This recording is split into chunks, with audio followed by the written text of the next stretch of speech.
अच्छा, नेक्स्ट जो टॉपिक आज स्टार्ट होगा वो है ऑप्टो इलेक्ट्रॉनिक डिवाइसेस के बारे में। मीन क्या, ऑप्टो इलेक्ट्रॉनिक जंक्शन डिवाइसेस इनको मोस्टली कहते हैं कि चूंकि ये डायोड बेस्ड डिवाइसेस होती हैं जिनमें डायोड को हम यूज करते हैं लाइक पीएन जंक्शन को।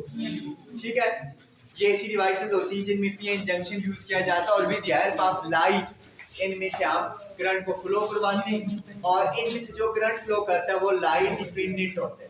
करंट किस पे डिपेंड करते हैं? लाइट की इंटेंसिटी पे, ना कि बैटरी पे। पहले हम जो सर्किट्स पढ़ते थे हम क्या कहते थे कि जो हमारे पास सर्किट में से करंट फ्लो करेगा वो हमारे सोर्स पे डिपेंड करेगा, लाइक या तो जनरेटर होगा या बैटरी होगी एटसेट्रा। बट अभी जो हम पढ़ेंगे लाइक फोटो डायोड, ठीक है, ऑप्टो इलेक्ट्रॉनिक जंक्शन डिवाइसेस का मतलब है कि एसी इलेक्ट्रॉनिक डिवाइसेस जिनमें इलेक्ट्रिक करंट किस पे डिपेंड कर रहा है? लाइट पे। किस पे डिपेंड कर रहा है? लाइट, ना कि हमारा जो सोर्स कनेक्टेड है उस पे डिपेंड है। ठीक है, और इनमें फर्स्ट है हमारे पास फोटो डायोड।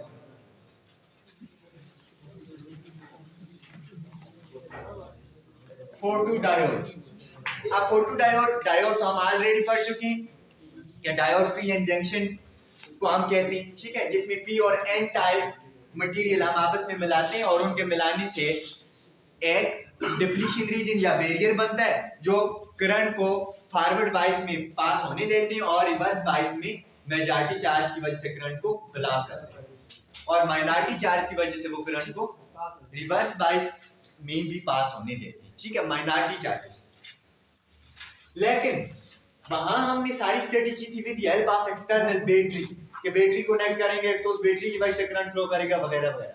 लेकिन आज हम बैटरी तो कनेक्ट करेंगे बट जो करंट फ्लो करेगा वो डिपेंड किस पे करेगा?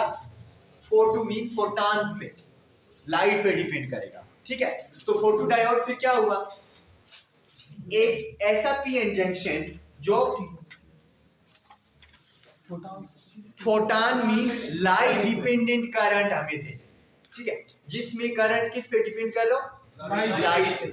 तो लाइट की इंटेंसिटी को चेंज करने से हम उसके करंट को कम या ज्यादा कर सकते हैं। ठीक है, तो ये हमारे पास आ गया फोटो डायोड, इसीलिए इसको फोटो डायोड कहते हैं।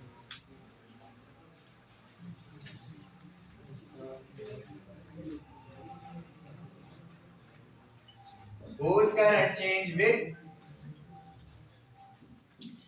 change in intensity of light।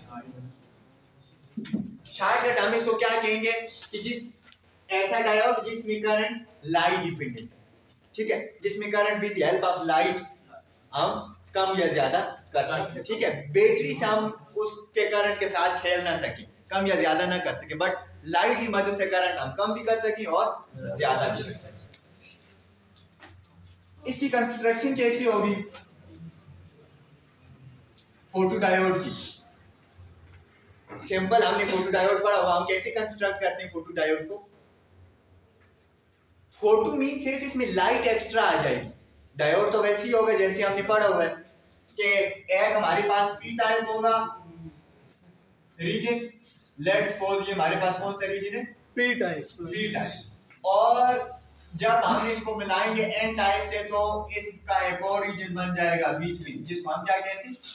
Barrier. ये आ गया पी टाइप रीजन, ये आ गया एन टाइप रीजन और ये बीच में क्या आ गया? बैरियर।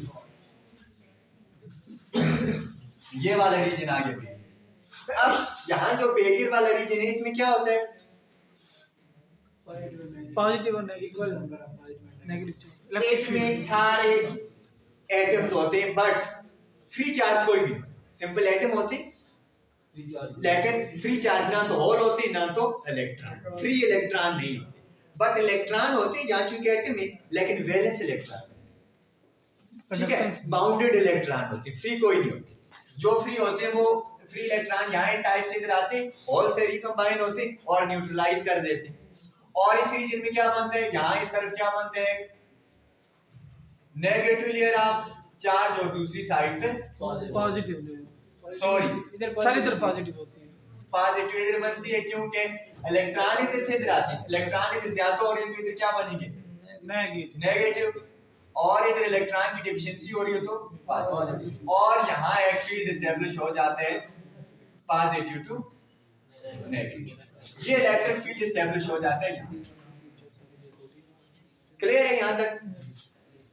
अब हमें पता है पी टाइप रीजन में कौन से मेजॉरिटी चार्जेस होते हैं? होल्स। मीन के यहाँ होल्स होते हैं as a majority charge, majority charge के लिए। और एन टाइप में कौन से मेजॉरिटी होते हैं?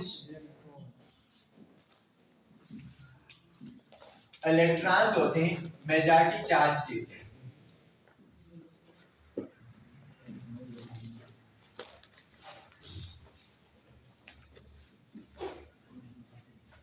अब आम मतलब किसी स्पेसिफिक टेम्परेचर पे हम देख रहे हैं या रूम टेम्परेचर पे, तो हमारे पास नंबर ऑफ होल्स और नंबर ऑफ इलेक्ट्रॉन्स, ठीक है, कोई इक्विलिब्रियम स्टेट में होंगे, ठीक है, जितने मतलब हैं, सपोज करो अभी इस टाइम हम देख रहे हैं कोई 10,000 इलेक्ट्रॉन्स यहाँ एन रीजन में और 10,000 यहाँ होल्स हैं पी रीजन में, और इस रीजन में कितने हैं इलेक्ट्रॉन और होल्स?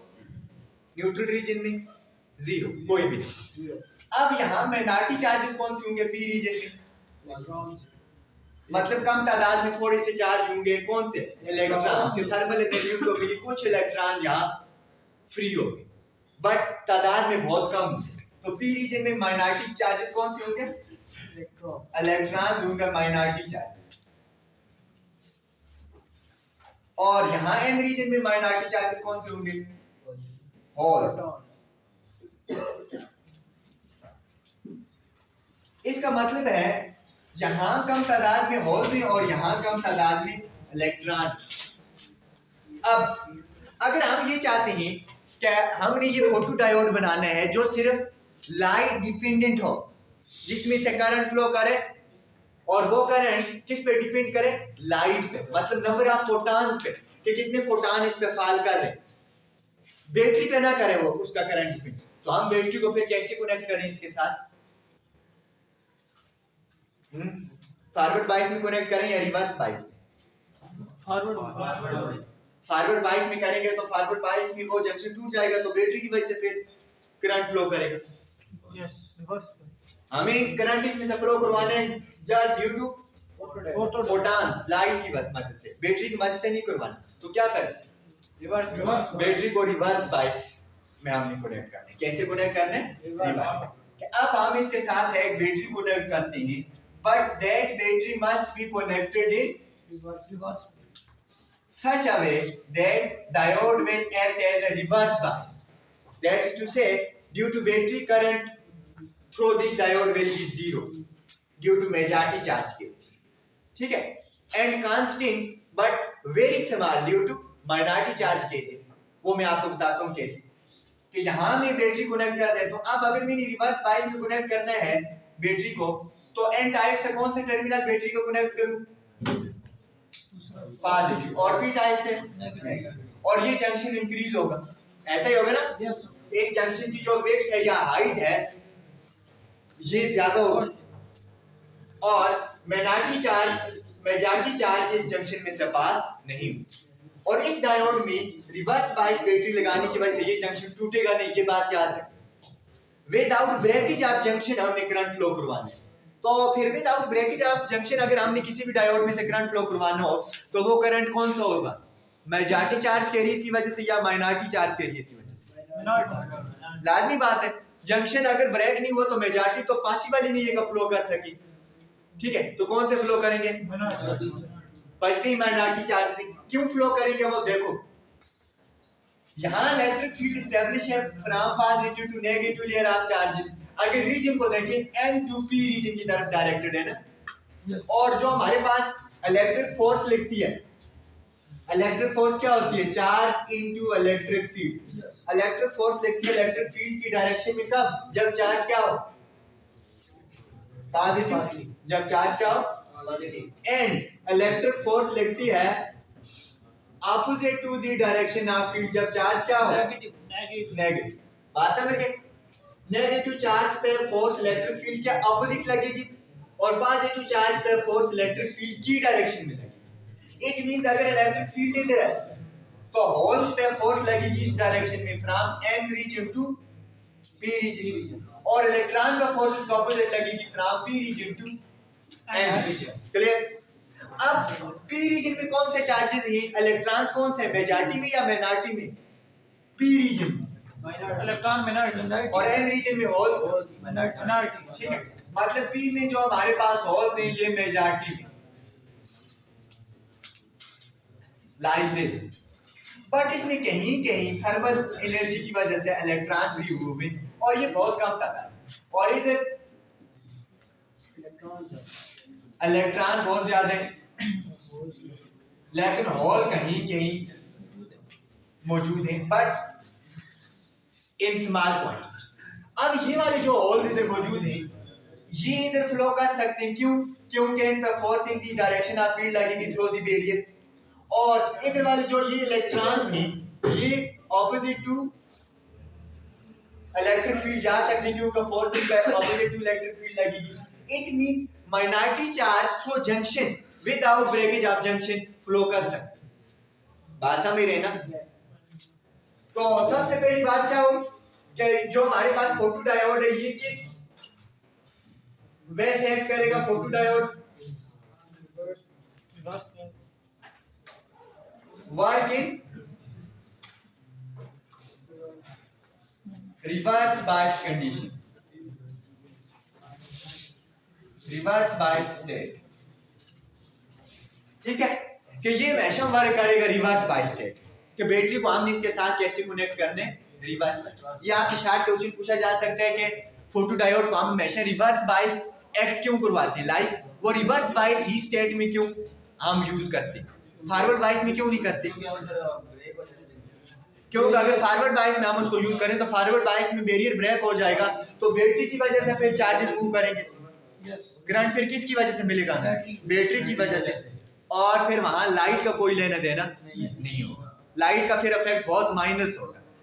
इसलिए लाइट का इफेक्ट देखने के लिए, लाइट की इंटेंसिटी को देखने के लिए कि कब ज्यादा है, कहां कम है, ठीक है, हम इस डायोड को कैसे यूज करते?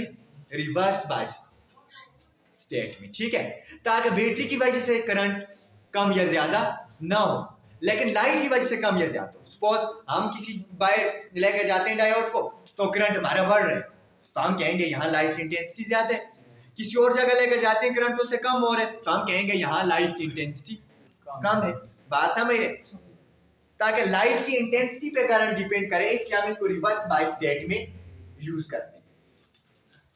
अब जब हम इसको रिवर्स बायस कनेक्शन करते हैं बैटरी से तो इसका बैरियर क्या होता है?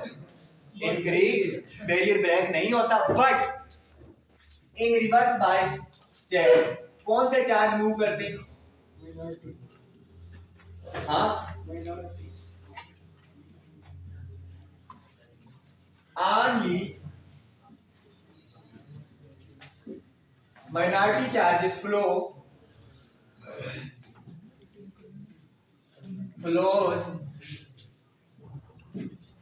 through the junction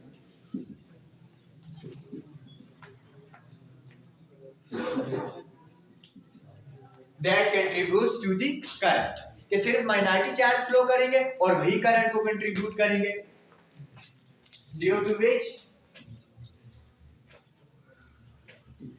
current I established across the circuit।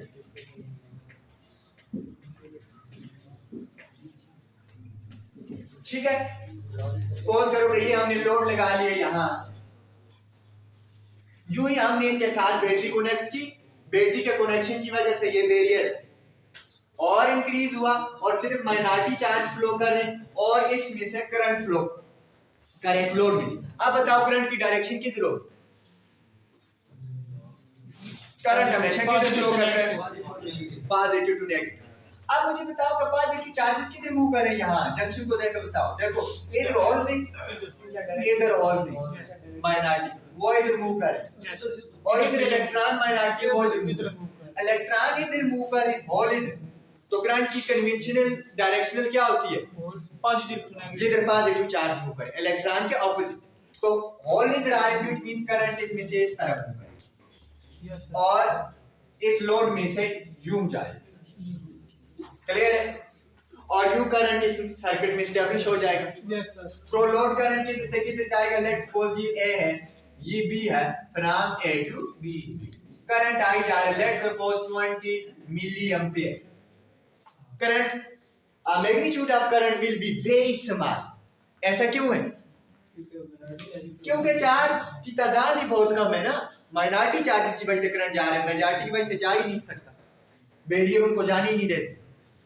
अब देखो नेक्स्ट, अगर हम हमारे पास यहाँ माइनॉरिटी चार्जेस हैं कोई 200 को 200 फ्लो कर चुके हैं सर्किट में, 200 चार्ज फ्लो करने की वजह से कोई 20 मिली एम्पियर करंट आया, क्या अब ये करंट ज्यादा होगा?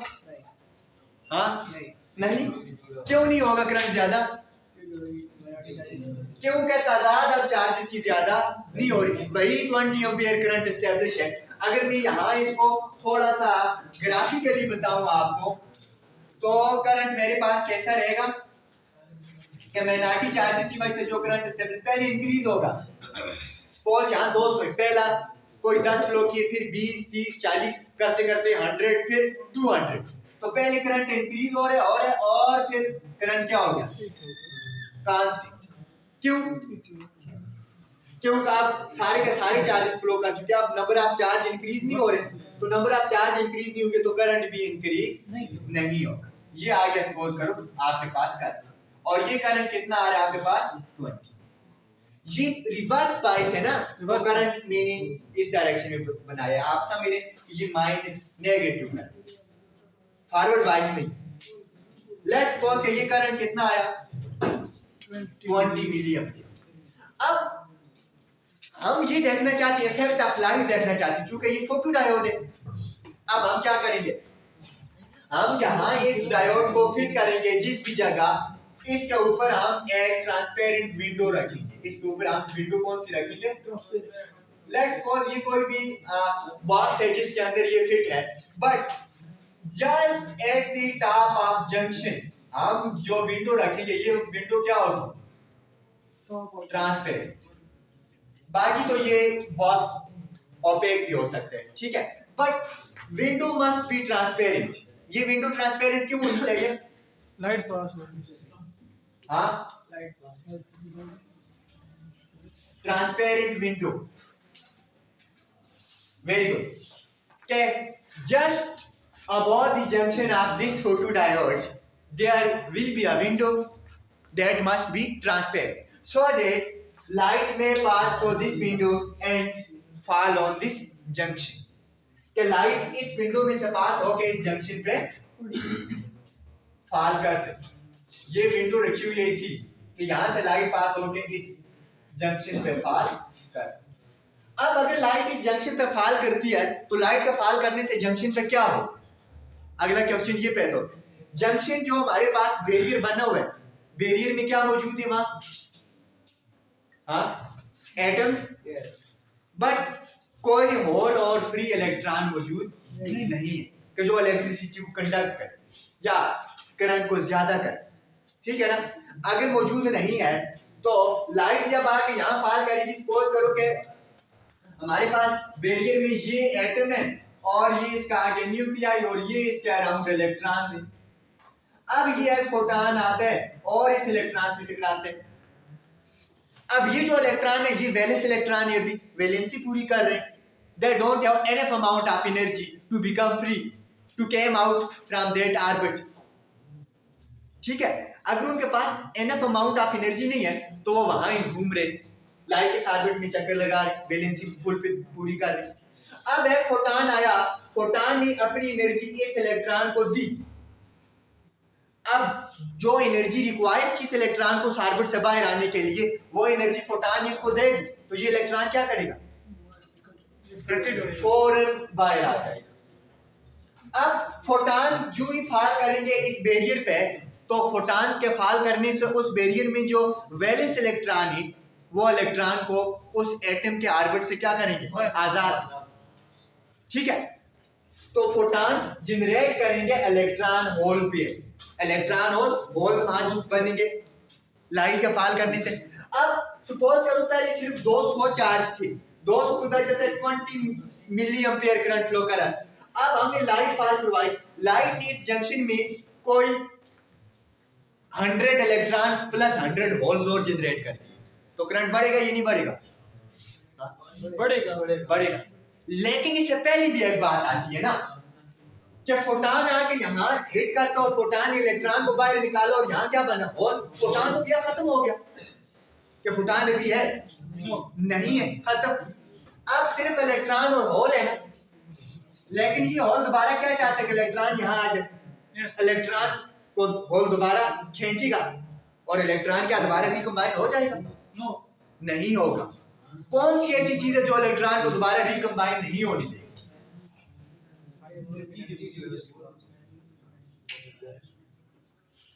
हाँ, electric field.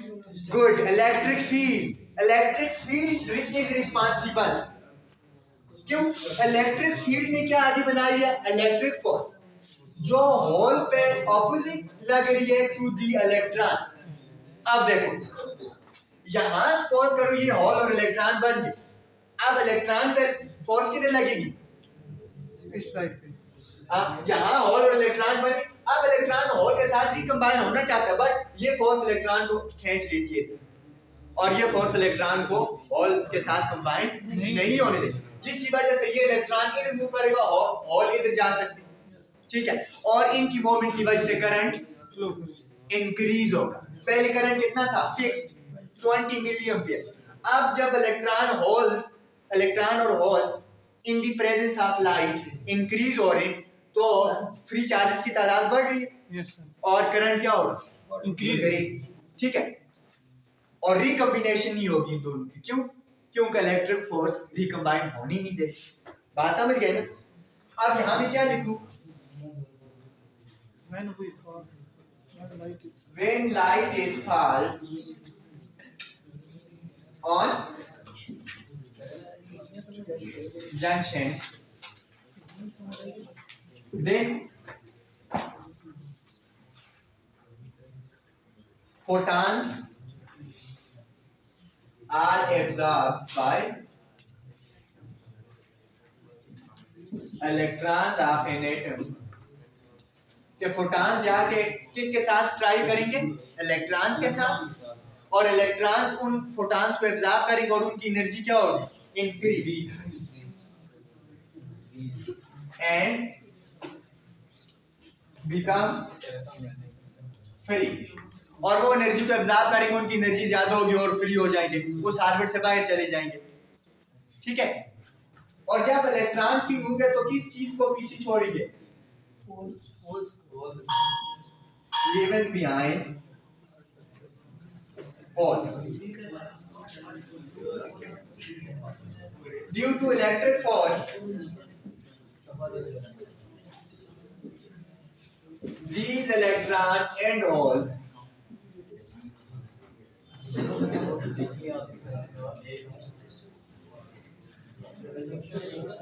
don't recombine with each other.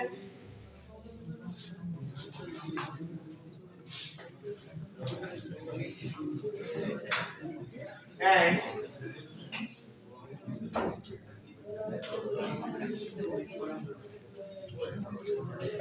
they will move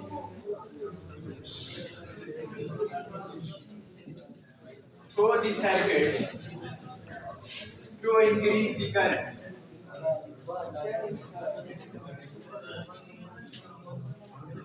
ठीक है, यहां तक कि यहाँ इलेक्ट्रॉन और होल पे जनरेट होगा, उनको इलेक्ट्रिक फोर्स रिकम्बाइन नहीं होनी देगी, और इलेक्ट्रॉन इस साइड पे मूव करेंगे, होल इस साइड पे आएंगे, और सर्किट में ये करंट की मैग्नीट्यूड को इंक्रीज करेंगे। सपोज करो पहले 20 मिली एम्पियर था, अब इन द प्रेजेंस ऑफ लाइट ये जंप कर गया 22 मिली एम्पियर, करंट इंक्रीज हो गया इन द प्रेजेंस ऑफ लाइट। बात समझ गए ना? और अब नया ग्राफ क्या बनेगा? सपोज पहले हमारे पास ग्राफ किस तरह का था? अगर मैं सिंपल ग्राफ बनाऊं, क्या पहले ग्राफ ये था 20 मिली एम्पियर, ठीक है। अब हमने लाइट में हमने सडनली क्या की, इस पे लाइट फॉल करवाई, सडनली लाइट फॉल करवाई। सपोज करो कि यहाँ इस टाइम पे हमने लाइट इस पे फॉल करवाई, तो लाइट पे फॉल करने से ये करंट 22 पे जंप है, किस पे जंप कर गया 22 मिली एम्पियर पे। और उसके बाद फिर लाइट को हमने क्या किया, मतलब उस विंडो को क्लोज कर दिया, लाइट फिर कट ऑफ। जो ही लाइट कट ऑफ होगी तो ये 22 से दोबारा कहां आ जाएगा 20, कहां आ जाएगा 20। बात समझ गए। लेकिन अगर हम लाइट ही वहां फाल किए रखें तो फिर क्या रहेगा 22 पे ये। अगर लाइट की इंटेंसिटी हम और बढ़ा दें सडनली तो 22 से भी बढ़ जाए, ठीक है। लेकिन अगर फुल लाइट को कट ऑफ ना करें, कुछ लाइट को रोक दें तो वो थोड़ा सा कम होगा, ठीक है। तो इसी तरह लाइट की इन the presence of alternating intensity of light हमारे पास फिर करंट का कैसा ग्राफ बनेगा, इस तरह का कुछ ग्राफ बनेगा। सपोज करो यहाँ लाइट हमने फॉल नहीं करवाई, यहाँ थोड़ी इंटेंसिटी थी, यहाँ कट ऑफ कर दिया, यहाँ मैक्सिमम इंटेंसिटी की लाइट फॉल करवाई, तो डिफरेंट वैसे करंट कभी ज्यादा हो रहा है कभी कम हो रहा है, ठीक है। एक पेक्यूलर बिहेवियर हमारे पास जो ग्राफ का शो हो रहा है, ये हमें बता रहा है कहाँ इंटेंसिटी लाइट की ज्यादा है, कहाँ कम है, कहाँ हमने लाइट को बिल्कुल कट ऑफ कर दिया, कहाँ लाइट फॉल हो रही है। बात समझ रहे ना। तो इस करंट के ग्राफ की मदद से हम लाइट की इंटेंसिटी की स्टडी भी कर सकते हैं। बात समझ गए। इसके बाद आगे एप्लीकेशंस इसकी कि जो फोटोडायोड है इसको आप कहाँ यूज कर सकते हो। एप्लीकेशन में इसकी मेन कौन सी एप्लीकेशन थी, ये जो बिंक में नोट काउंट करने के लिए मशीन लगी होती है ना, उसमें फोटोडायोड होती है। आप वो नोट देते और वो नोट को मशीन इस तरह करती है और आगे नंबर आ जाते हैं 100 नोट, ठीक है। वहां भी ये फोटोडायोड लगे होते हैं। लेट्स सपोज देखो ये लगी है इंफ्रारेड लाइट सोर्स, ये लगा फोटोडायोड, ये लाइट यहाँ इस पे पड़ रही है और कुछ 22 मिली एम्पियर करंट जा रहा है। बीच एक नोट पास हुआ, उसने लाइट को कट किया, 22 से कहां पहुंच गया करंट 20 पे, 22 से करंट पहुंच गया 0 पे, या मतलब 20 पे रेफरेंस लाइन पे। तो एक बार 0 पे पहुंच गया मतलब एक नोट गुजर गया, फिर दूसरा नोट गुजरता है, फिर वो लाइट को कट करते हैं, तो फिर दूसरी बार दोबारा पहुंचेगा 22 से 0, तीसरा नोट गुजरेगा, तीसरी बार कट करेगा। तो जितनी बार वो लाइट को कट करेगा इतनी बार करंट 22 से कहां पहुंचेगा 0 पे। तो इतने हम देखेंगे ग्राफ को, वो काउंटिंग मशीन काउंट करेगी कितनी बार करंट 20 या 0 रेफरेंस लाइन को पहुंचे, इतने नोट वहां से गुजरे, ठीक है। तो ये कहां यूज होती है, बैंक में, ठीक है। करेंसी एक तरह से नोट जो होती है करेंसी नोट को, ठीक है, काउंट करते। उसके अलावा ये कहाँ यूज होती, बहुत सारी स्टेशन पे, एयरपोर्ट्स पे, या फिर बैंक का बाहर भी इस तरह लगा होता है जो रश वाली जगह होती है जहां बहुत सारे लोग आते हैं लोगों की काउंटिंग के लिए।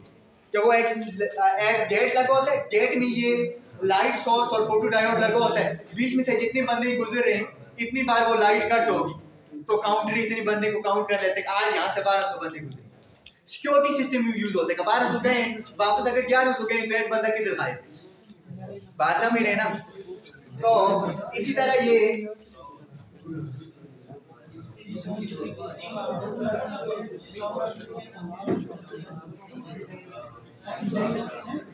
डिफरेंट स्टेशंस पे काउंटिंग के लिए यूज होते हैं, चाहे वो हॉस्पिटल्स हैं, चाहे वो कोई मिलिट्री प्लेसेस हैं, ठीक है, चाहे एयरपोर्ट्स ही, चाहे बस स्टेशन ही, कहीं भी। उसके अलावा ये बर्गलर अलार्म में भी यूज होता है कि आपके गेट के बाहर ये लगा हुआ है और इसके आगे हमने एक रिले यूज किया हुआ और वो अलार्म से कनेक्टेड है, ठीक है। एक बंदा आया आपके घर को तोड़ने के लिए, जो वो वहां से गुजरेगा लाइट कट होगी, लाइट कट होगी तो वो जो घंटी है, ठीक है, वो नीचे गिरेगी और बर्गलर अलार्म जो बजना स्टार्ट हो और आप समझ जाएंगे कोई आ गया, ठीक है। तो इसके अलावा इसको कहाँ यूज करते हैं,